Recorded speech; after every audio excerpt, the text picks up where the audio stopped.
Kamusta mga Exile? Game Ross here. Welcome to another episode of my budget build guide. Today I'm gonna talk about my Toxic Rain Trickster. Now with Toxic Rain, it's basically like caustic arrow. You just shoot your arrow and enemies will take chaos damage over time.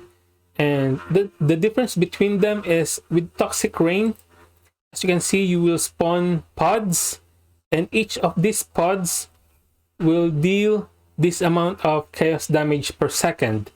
And it doesn't seem a lot, but like I said before, each pods will deal 388 chaos damage per second.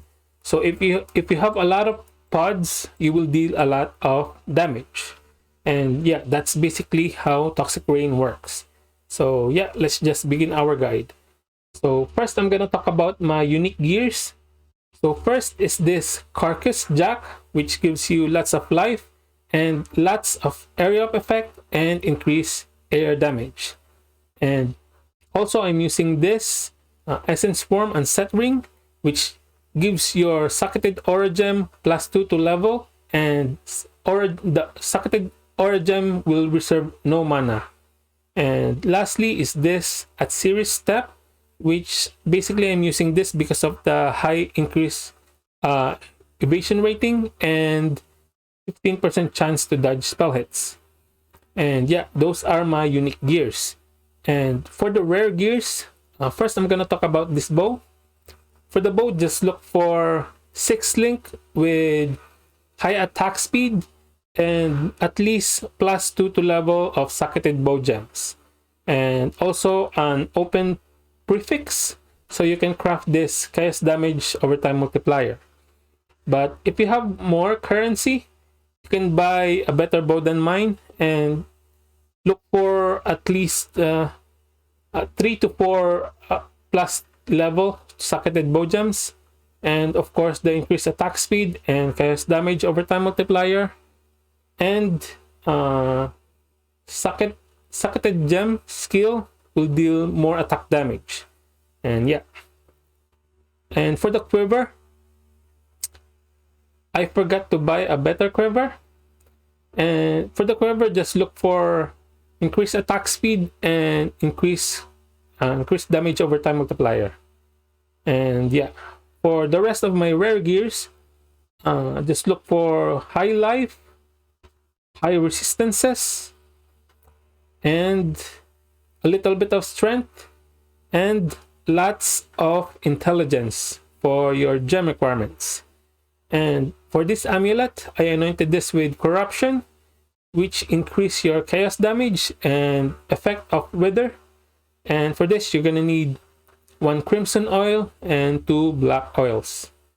And yeah, those are my gears. And for the flasks, I'm using quartz flask for more chance to dodge attack and spell hits, silver flask for the onslaught buff, sulfur flask of acceleration for increased damage and increased attack speed, and witchfire brew flask for increased damage over time and despair curse aura. And for the gem setups on my bow, I'm using Toxic Rain with vicious projectiles, concentrated effect, void manipulation, efficacy, and swift affliction.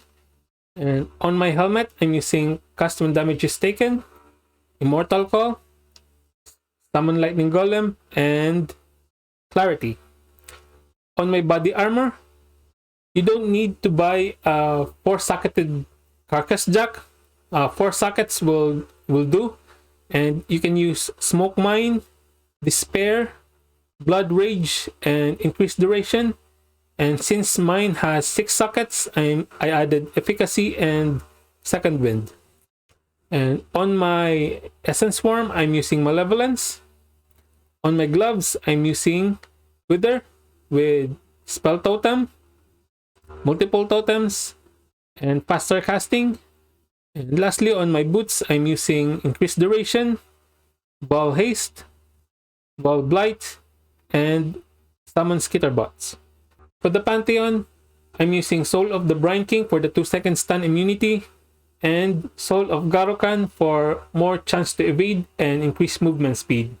And for the Ascendancy, I'm using Trickster, and I'm using Patient Ripper for life recovery on kill, and Prolonged Pain for increased skill effect duration and more damage over time. And also I'm using Weave the Arcane, which gives you increased maximum mana and increased attack speed. And lastly, I'm using Ghost Dance for the reduced damage taken. But if you want more damage, you can use this Swift Killer. And for the Bandit quest, kill all bandits for 2 additional skill points. And for the skill tree, first this Acrobatics and Face Acrobatics for more chance to dodge attack and spell hits. And yeah, get those damage nodes here, here, here, here, here, and here. And for the duo, just look for increased attack speed. And if you have more currency, you can add increased damage over time and increased damage with bows. And and also I'm using this and this, which gives you increased skill effect duration, which basically the longer your pods will last, the more damage you will deal. And yeah, I think that's basically it for this build. Thank you guys for watching, and if you like this video, please give it a thumbs up and subscribe to my channel. Stay safe mga exile, at magkita na lang tayo sa susunod na video.